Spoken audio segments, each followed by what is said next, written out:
এই যে 5ই আগস্টের পরে বাংলাদেশে অনেক জায়গায় অনেকভাবে অনেক অপ্রীতিকর ঘটনা ঘটছে।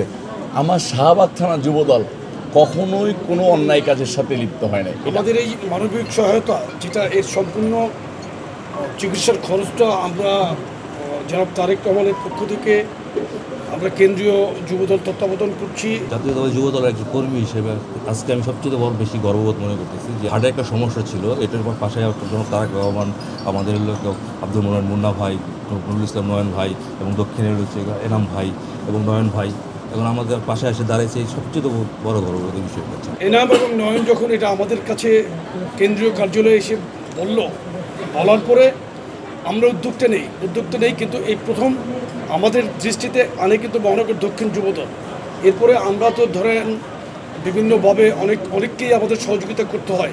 আমাদের জেলা নেতৃবৃন্দ অনেকে ইচ্ছা প্রকাশ করে তখন উপস্থিত ছিল ওখানে আমাদের ওই একজন জেলার নেতা, সে ইচ্ছা প্রকাশ করার কারণে আমরা তাকে এই সুযোগটা দিয়েছি। এটা নৈতিক কারণে আপনাদেরকে আমি জানিয়ে দিলাম। 28 অক্টোবরের আগে পরে যত আন্দোলন হয়েছে সে আন্দোলনগুলোতে আমি সেন্টুকে সবসময় পাশে পেয়েছি। আমি শাহবাগ রমনা যুবদলের টিম লিডার ছিলাম এক সময়।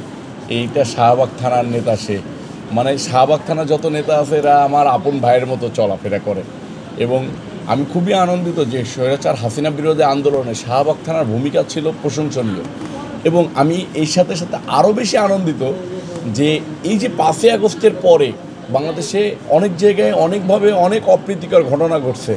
আমার শাহবাগ থানা যুবদল কখনোই কোনো অন্যায় কাজের সাথে লিপ্ত হয় না। এটা আমার জন্য একটা গর্বের ব্যাপার। আমি ঢাকা মহানগর দক্ষিণ যুবদলের সদস্য হিসেবে আমি এটা প্রাউড ফিল করি।